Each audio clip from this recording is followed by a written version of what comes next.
Thank you to the EA Creator Network for the free game codes. I have received some Sims 4 pack codes free, starting with For Rent and Forward. So, welcome everyone, I'm Jen, and this is another Sims 4 speed build. This time we are doing a limited pack build. I think I've done, 4-ish builds now that were not limited pack.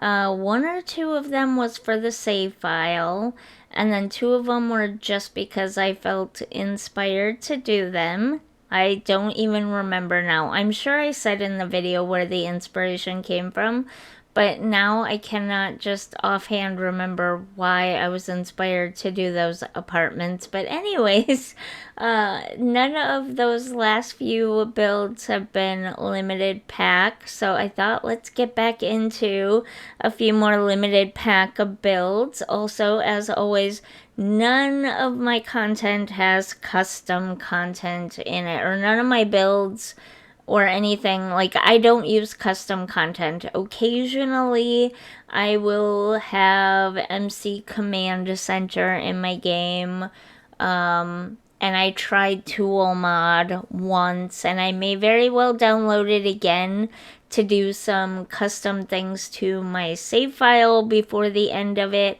but that is it. That's all I've ever had, and I don't currently have them in my game. So yeah, it's basically vanilla and just a couple of packs. In this case, Growing Together expansion pack and Love Struck expansion pack. And as always, The Sims 4 itself is free. And on that note, before we move forward, there is a sale going on. The sale ends August 19th, and you can get up to 50% off some of the packs. It's a pretty good deal, so if you're looking to buy any packs, I would go check that sale out right now. You only have like 4 or 5 more days. Also, if you feel so compelled to do so, you can use my creator code. I get a very, very tiny percentage. It does not give you a discount, unfortunately, but I do get a very tiny percentage of the sale every time you use my code. It's all caps, JSimLady. And if you don't want to use my code, at least use anybody's creator code. It helps support them and their channel and their content. So, and it doesn't cost you extra either. So there's that. Anyways, now that all of that is out of the way, did I mention that the basic inspiration for the outside sort of shape of this build came from a simmer called Honey May Sims on Twitter, and I will have the post to her build that I took inspiration from in the pinned comments. Now you're gonna look at that build and you're gonna go, JSimLady, why did you bother? These 2 builds are so not even remotely similar in any way, shape, or form. Literally, the only thing that looks even slightly similar are the front porches, and that's it. Everything is so very different about these builds. Why would you even bother? I have always let you know when and where I've gotten inspiration from, whether it be Della Gracie, Little Simsy, or various other simmers that you may or may not know the names of, such as Honey May Sims on Twitter. And I feel like it's the polite thing to do. While I got inspiration, the basic shape of the outside walls is almost nearly a 1-for-1 copy, and until the end when I changed the living room. that increases the chance that something inside about the layout and the backyard, the parts that I didn't see, look the same as hers as well, if you know what I mean. Like, it's a coincidence, but because I used her image and used her outside shape structure, the likelihood of that coincidence goes up like a lot. And so the polite thing to do is to say, hey, I saw this build. I saw a very limited angle of the build, but I took inspiration from that. And so whatever else is coincidentally the same, it really is a coincidence, but it's more likely to happen because of that. So I just feel like it's polite. And I've always done that, whether it was Lil Simsy or someone else that, I just randomly came across on YouTube or something. I always felt it was the most polite thing to do so that they know that, one, their build is so fantastic that I felt inspired by it, and two, so that people don't think that I'm trying to steal other people's builds. I usually just see a very limited outside view of someone's house and feel inspired to build something based on that. And as you can tell if you go check out that build, this build is nothing like that. This is very dark and moody and modern traditional and suburban. And her build is Oasis Springs, desert, that kind of stuff. Like, they couldn't be more opposite if you tried, but it still feels like the polite thing to do to say, hey, this build came from being inspired by that build. Now that we got that out of the way, let's actually talk about the house. So, looking at it now, I don't hate the layout. I initially thought it was really cute. I liked the way that it broke things up a little bit and created a little front hallway. And you'll hear me say that you may find this layout weird, but I like it in the walkthrough at the end. That's because I filmed the walkthrough before I'm doing the voiceover part. So since I did the walkthrough, though, I'm realizing that it might have made slightly more sense. That room in the center of the build there, with the two doors leading into it, is obviously the bathroom. And it might have made slightly more sense to put the bathroom on the back wall facing the backyard than on the front wall facing the front yard. One of these days I want to go and download some of the builds that I've done in the past, because I don't keep them and I've switched computers so many times over the years. I'd have to get them off the gallery even myself. So I'd like to go back and just do some of my builds and change them, because I always feel like I think of better things after I'm done that I think of while I'm in the thick of building. And I just want to see, maybe someday I'll do a video of renovating my own builds and just see what they would have looked like with these other ideas having been put into place instead. Other than that one little tiny detail, I actually like this build a lot. So I don't know exactly how much this build costs in total. I'm gonna guess it's not cheap. I wasn't trying to be cheap with it, but I wasn't trying to be overly expensive either. But I'm gonna guess it's not cheap. And you probably can't move your Sims into it. Like, you can't make a 4-Sim family and move it right in to this build. I'm gonna guess that it's going to be more. I guess I should look at that, huh? I don't remember though, but my guess is based on the stuff that I used and whatnot, you're not going to be able to just make a family and move it right in. Which, yeah, it's kind of unfortunate because it's a really small house and it seems like it would be more of a starter house. And you could always get rid of the little things that really bring up the price, like the extra wardrobe, which you'll see here in a minute in the parents' room. Um, some of the extra little decorative clutter items that bring the price up. You can switch the shower out for a cheaper one. Like, there's ways to make it a starter house initially and then add back in the more expensive stuff as your Sims get more money. But as is like this, it's definitely not a starter house for a brand new made family. Despite it being really small. Some of the smallest houses can be the most expensive sometimes per square footage. You know what I mean? So, yeah. Don't go into this one thinking it's a starter home because it's most definitely not a starter home.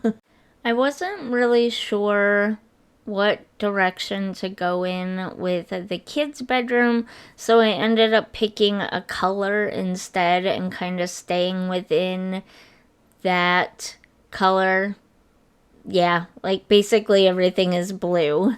And I thought that brought the room, the kids' room together better, staying within just using a lot of blues on everything. And blue swatches and stuff, so that kept it cohesive.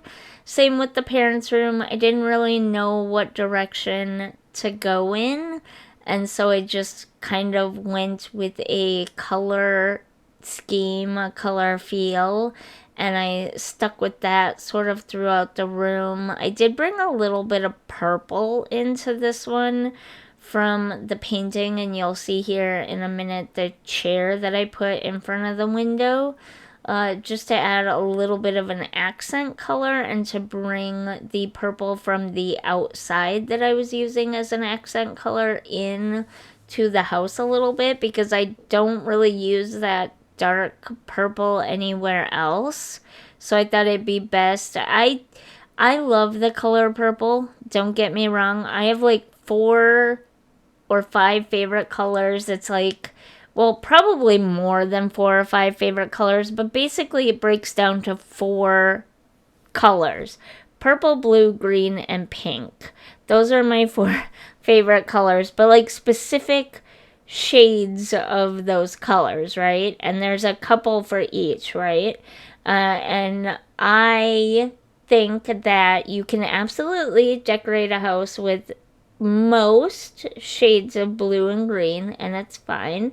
And I think you can even decorate a house in little bits of certain types of pink as well, as long as you don't go overboard with it. But for some reason, I find it really difficult to decorate with purple, even though purple would probably be the number 1 color on my list of favorite colors. Like, it's absolutely my first favorite color, but I find it really weird and difficult to decorate a home.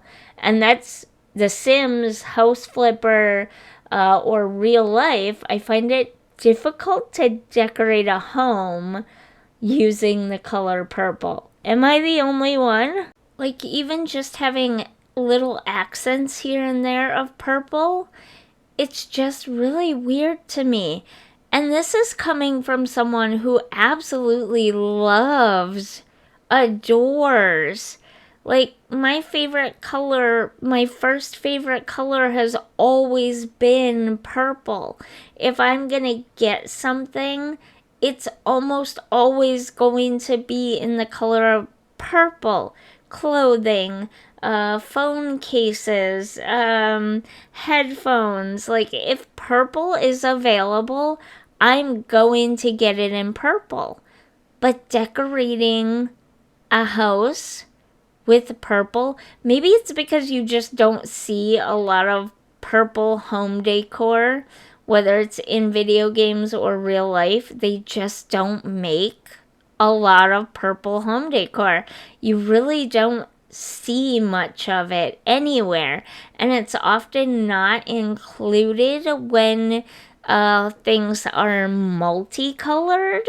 So maybe it's not that weird, and maybe it's just been drummed into my head from our society, like collectively deciding purple is not a color we are going to use very often for anything, that it feels weird and awkward to me. I don't know. You let me know what you think about decorating in the color of purple.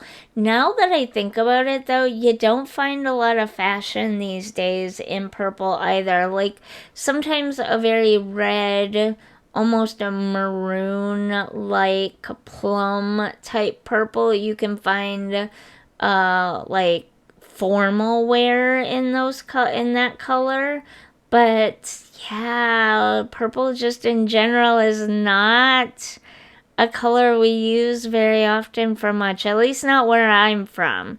So you let me know down in the comments what you think about that. And it's kind of sad to think about because I really do love purple a lot.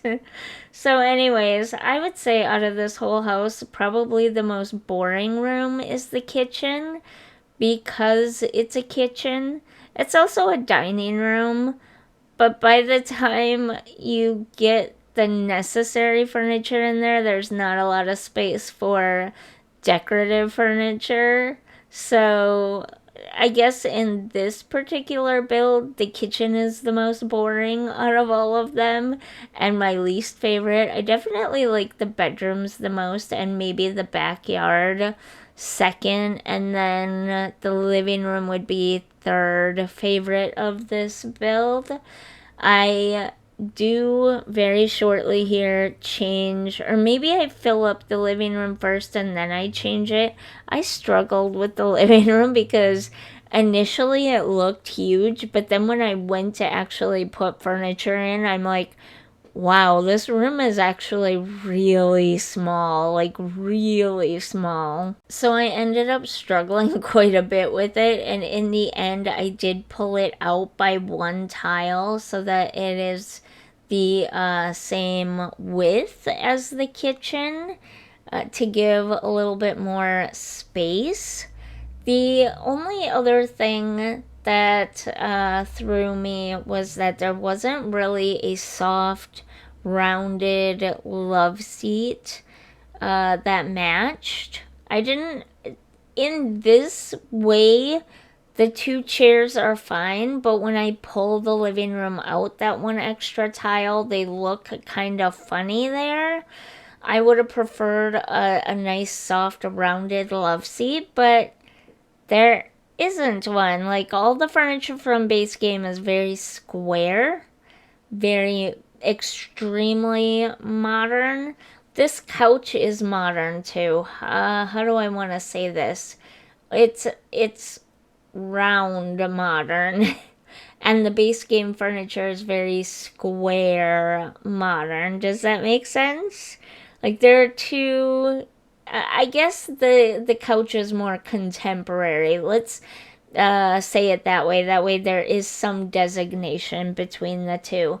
The couch is more contemporary, while the base game furniture is more modern and square, and it doesn't really fit with the couch.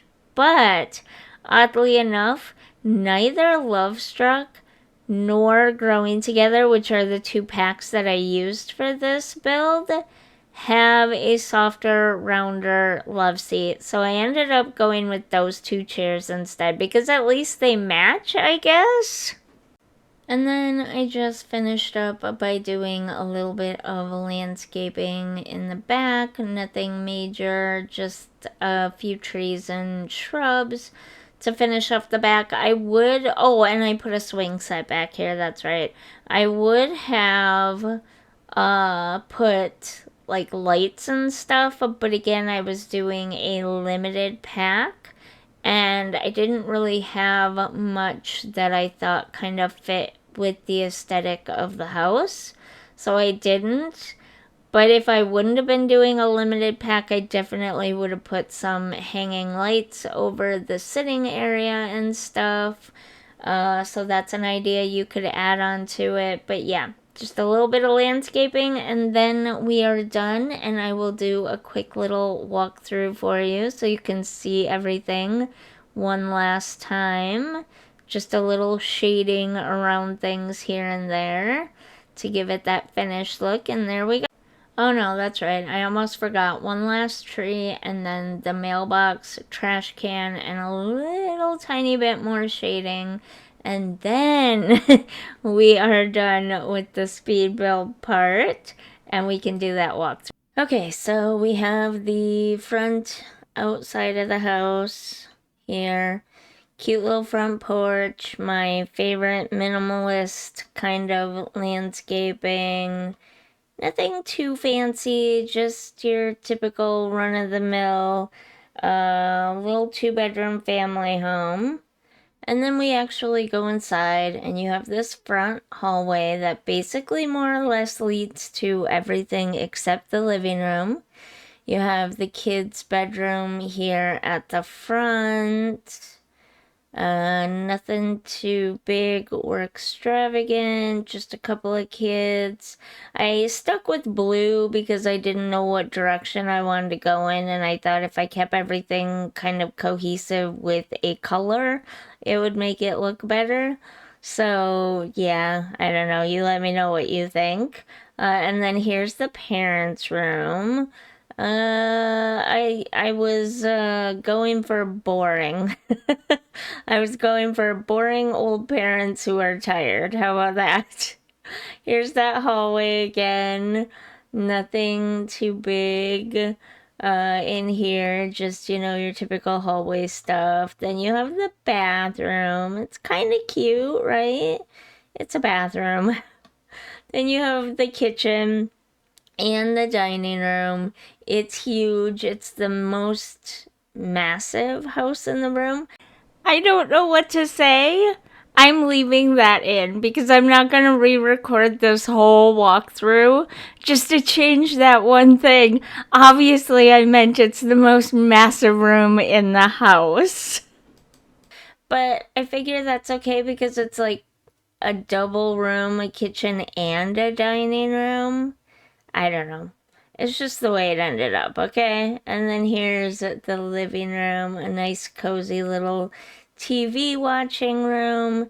And then back here, you have a little seating area, grilling and eating area, and then a spot for the kids to play. I guess I could have put the kitchen more centered and the bathroom off in the corner there.